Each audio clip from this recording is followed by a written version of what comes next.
Всем привет, друзья, с вами Клим, и раз в год по традиции мы с вами делаем что? Верно, обозреваем новые Xperia. И в этот раз ко мне приехал новый красный Xperia 1 Mark 8, офигеннейшего цвета, и мы будем с вами его обозревать. Но прежде чем мы начнем, могу сразу сказать, что даже если у вас Xperia 1 Mark 7, то это наконец-то тот must-have апгрейд. Но прежде чем мы начнем, по еще одной традиции поблагодарю Марка Викторсона, который помог добыть эту прелесть из Гонконга. Он помогает вам добыть по ссылочке из Китая, а также ведет YouTube канал с классными технообзорами, которые вы тоже можете оценить. А ссылочки вы знаете, где найти. Ладно, идем уже обозревать. Ох, ребята, впервые за 6 поколений у нас сменился дизайн, и честно, он мне кайфово заходит. Потому что, если честно, как бы надоело покупать внешне один и тот же телефон 6 поколений подряд. Чуть придушнило.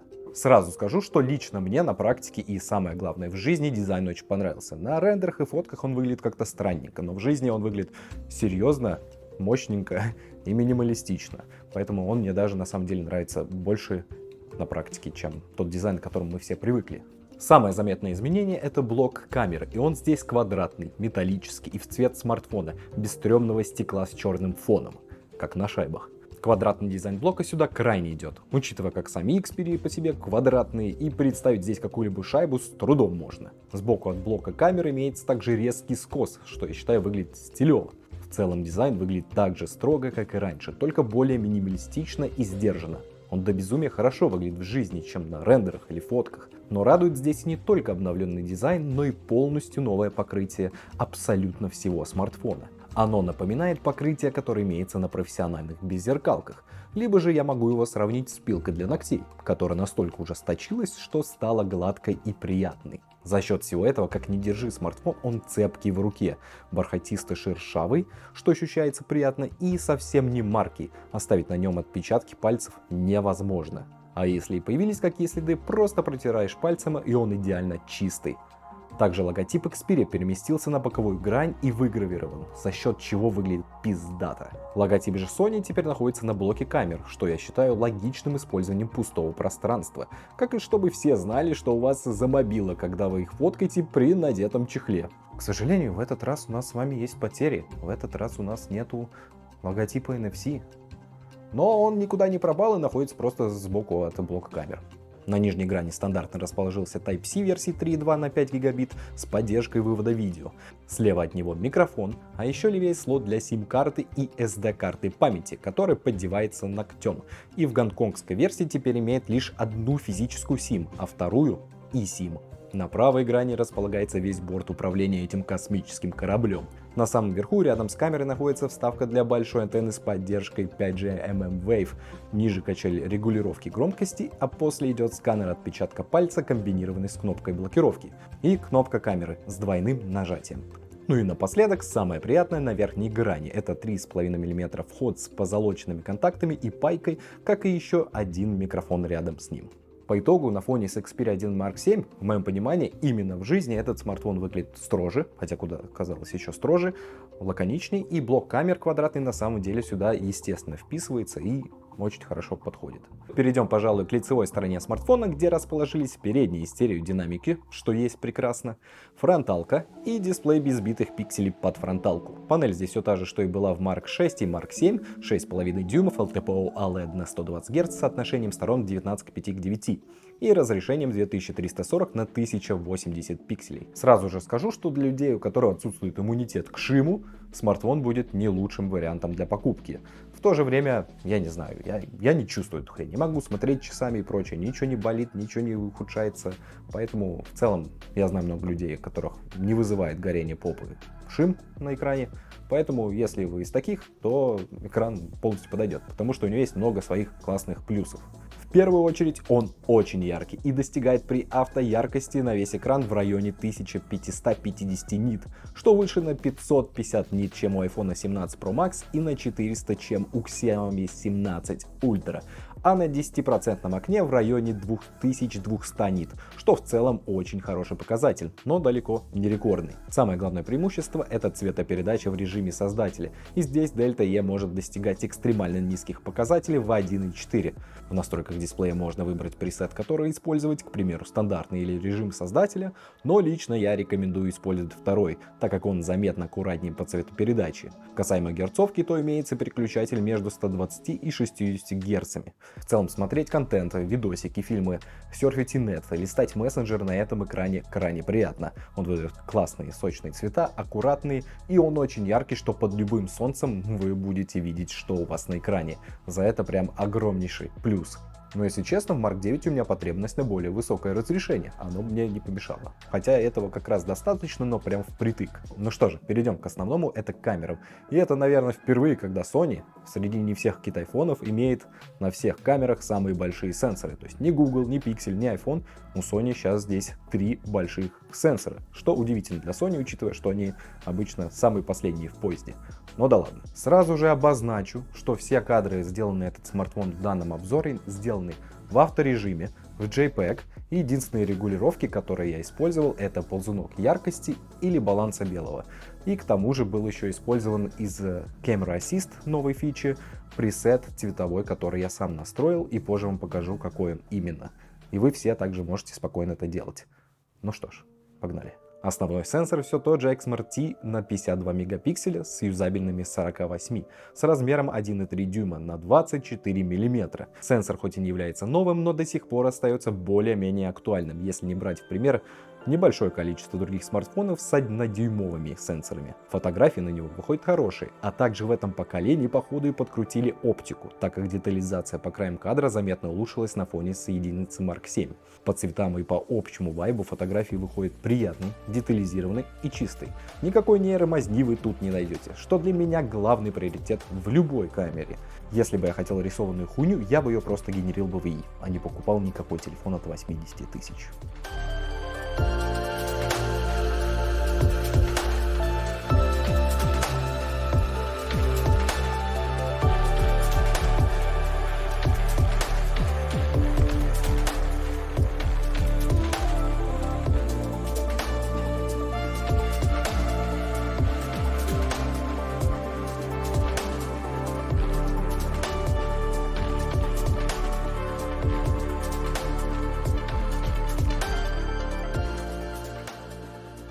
Из того, что я заметил, в Mark 8 в целом заметно изменилась постобработка фотографий.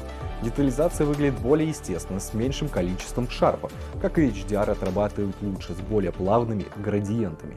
Причем все это относится ко всем 3 камерам. Имеется режим на 48 мегапикселей, который до сих пор расположен отдельно и все так же долго создает фотографии. Результаты он, конечно, дает очень приятные, но хотелось бы его уже наконец увидеть не в виде отдельного режима.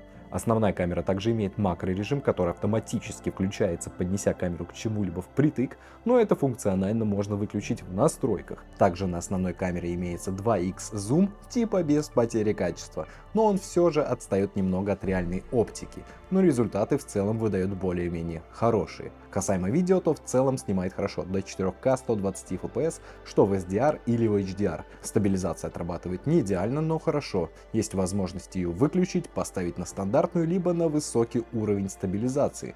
Но рекомендую использовать именно второй, так как на высокой появляются уже цифровые смазы. Стоит также учесть, что при 4К 120 FPS стабилизация очевидно не работает. В ночное время видео снимает нормально, но далеко не шедеврально. К автофокусу претензий на основной камере практически ноль. Как-никак у Sony в камерах он по факту один из лучших. И все это можно наблюдать здесь, с фокусом на глаз животных и людей, как и шикарный трекинг объектов по нажатию. Вторая, по моему мнению, прекрасная камера — это сверхширик на 16 мм, который также имеет большой сенсор на 1,56 дюйма при 48 мегапикселях, что по факту чуть меньше, чем у основы, и выдает он прекрасные фото, что по цветам, а особенно по детализации. От центра до краю кадра детализация зашкаливает, и вывозит он шикарно что HDR, как и съемку при плохом освещении. Цвета передают приятный, автофокус все такой же безумно шустрый и имеет все те же фичи, что и основная камера. При этом стоит уточнить, что на него можно снимать только в 12 мегапикселях. блики в целом контролирует более чем сносно, и снимать на него одно удовольствие.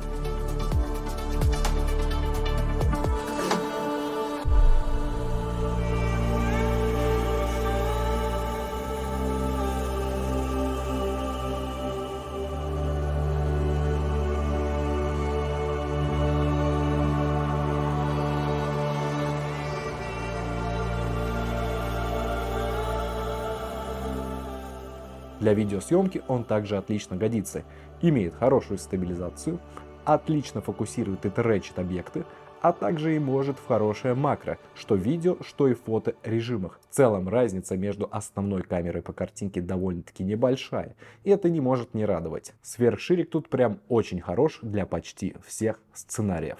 Гришаня сегодня у нас снимал просто разъебично, просто красавелла. Алиса тоже сегодня. Не покупайте камеру. Вот, Альфа 1 Марк 2 снимает по-любому лучше.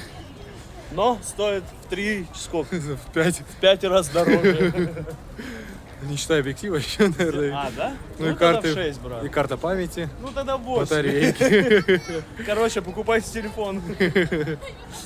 Полагаю, время перейти к Boss White, потому что этот новый зум не оставляет ни единого шанса предыдущему, который был в единице Mark 7 и был практически почти неюзабельный. В этот раз решили не мелочиться и сразу вкинули настолько же большой сенсор, как и на сверхширике на 1,56 дюйма с диафрагмой, классическую для камерных объективов в 2,8. При этом пришлось отказаться от оптического зума между 3,5х до 7,2х. Но поверьте, разница в картинке и вообще во всем заставит вас забыть о этой крутой идее, которая, к сожалению, из-за микроскопического сенсора никогда и никак не смогла вывести. В этот раз у нас оптически всего 70 мм или 2,9х, что немного, но для большинства сценариев в моем понимании является самым практичным и часто используемым. Также имеется и 5,8х зум, что по сути 140 мм, но он, как и 2х, является цифровым кропом и все же теряет в качестве. Но что точно не радует при этом режиме, это рисовка, которая может проявляться на листве. При этом он все равно лучше по качеству, чем оптический 7,2х на Mark 7. Но вернемся к 70 мм, потому что именно на этом значении зум просто какой-то разъебосище, какой приятный. Во-первых, он просто уничтожает в слюне тот зум, что был на Mark 7 по всем параметрам. Фотографии выходят естественные, с хорошей детализацией, без какого-либо шарпа, а снимок в большинстве случаев делается моментально, даже при плохих условиях, что в большинстве случаев было невозможно на Mark 7, который при любом потемнении в кадре начинал крутить колесо выдержки. Детализация здесь также отлична по всему кадру, от центра до краев. Оптика в целом кратно лучше и не создает заметных бликов, как и не имеет ярких свечений. Динамический диапазон отрабатывает отлично и запросто вытягивает закаты или яркие солнечные дни. Все это благодаря новому RAW мультипроцессингу, что по сути склеивание нескольких RAW фоток в одну и выдавание вам качественного JPEG. Ко всему этому автофокус также работает кратно лучше на новом зуме. Быстро фокусирует, тречит и самое главное не дергается туда-сюда. В ночных условиях фотки также выходят хорошие и делаются в большинстве случаев моментально. Говоря о макро, то, к сожалению, возможности сфокусироваться в 4 см от объекта на зум уже не получится. Да и в целом так крупно снимать объекты, как на Mark 7 тоже. Но макро в целом хорошо работает, имеет поддержку теперь автофокуса, а не только отдельный режим с ручным фокусом, дает достаточное приближение и в некоторых случаях использование 140 мм помогает с этим. По видео также получаются хорошие результаты с приятными цветами, одобряемым динамическим диапазоном и, к удивлению, хорошей стабилизацией, которая была неюзабельна на Mark 7.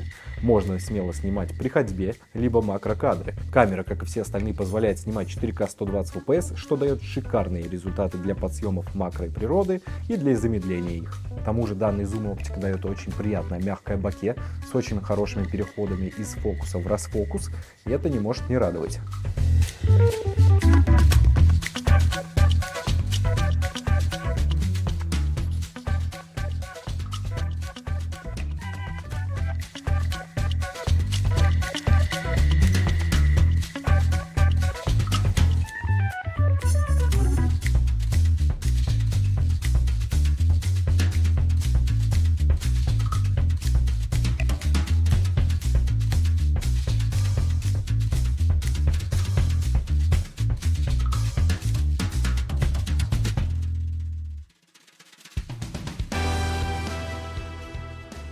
Именно эта зум-камера причина, почему вы обязаны обновиться, даже если у вас Mark 7.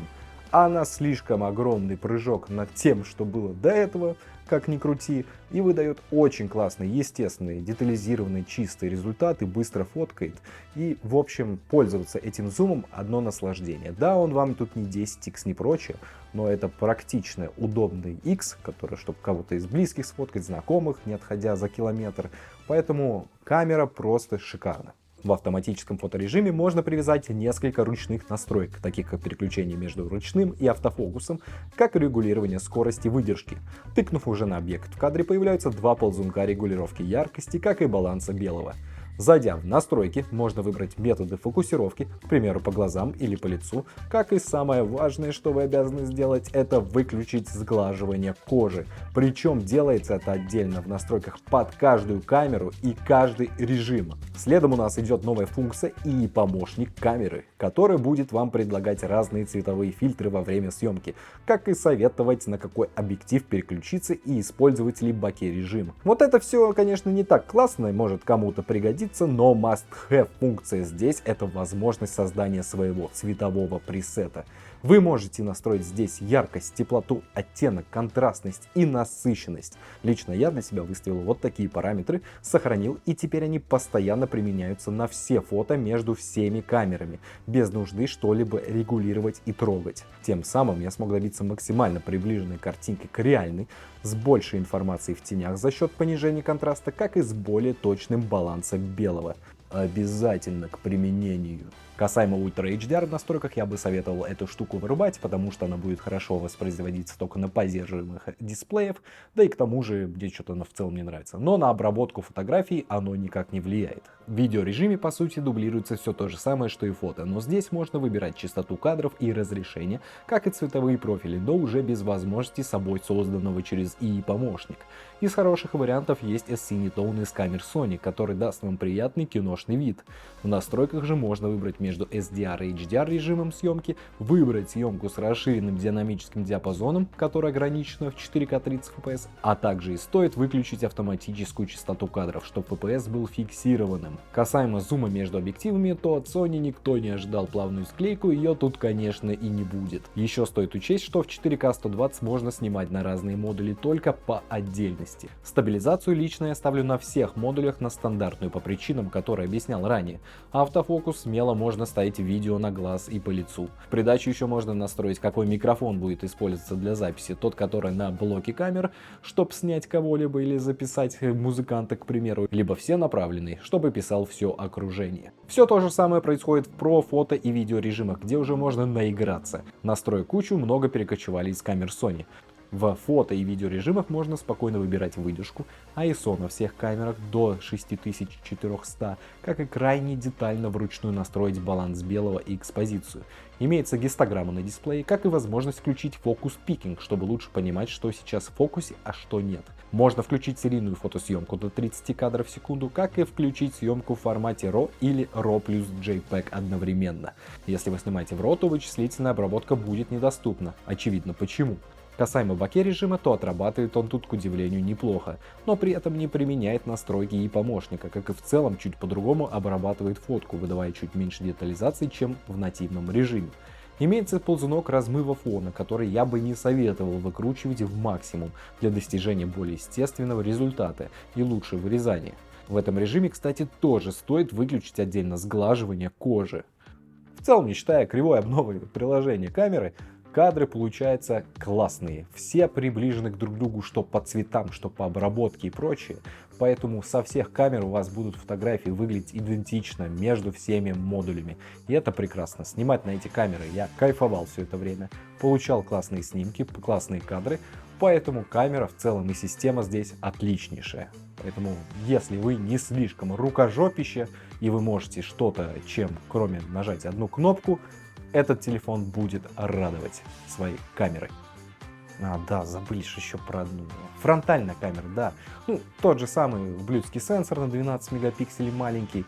Фоточки днем сойдут, фоточки вечером, все, жопа, хана, помянем. Вот, снимает 4К 60, видео, не имеет автофокуса, да и в целом, ну, такая себе посредственная все. В Марке 9 ждем новую фронталку, полагаю, раз уж здесь зум обновили. Фух, отчитались про камеры, теперь можно к другому, к звуку. И это одна из сильнейших сторон всегда этих устройств.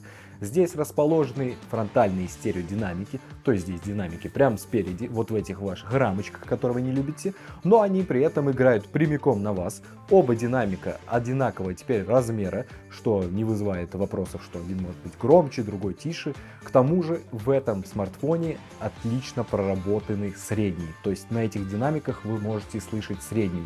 То есть сцена здесь полная, вы слышите басы, вы слышите отлично средние и высокие. Притом какие-то высокие, они не выбиваются, как на каких-то попа или пива, то есть которые вы слышите пищалку какую-то сверхрезкую, а средних вообще не существует. Здесь такого не происходит.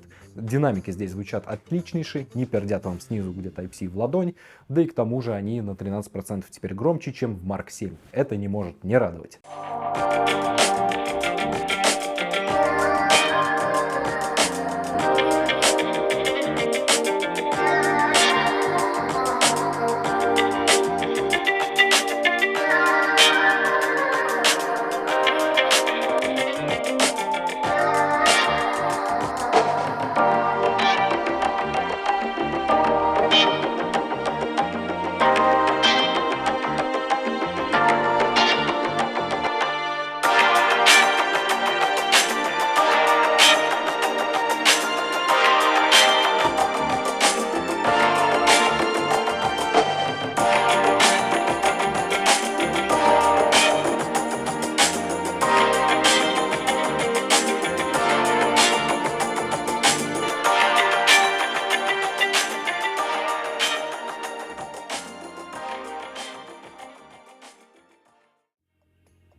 Звук через 3,5 мм джек спокойно раскачивает затычки за косарь баксов Sony AirMan 9.